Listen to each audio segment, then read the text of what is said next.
adding Freon to your AC system. You want to get the low side Schrader valve.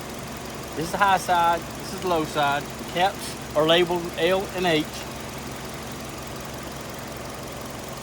Sit the compressor fitting down on it. Take a gauge reading. It's about midway, so we want to pump it. We're good. Pump it again. We're still in the green.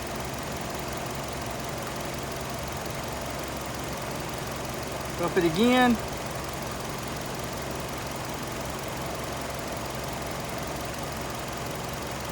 Still in the green.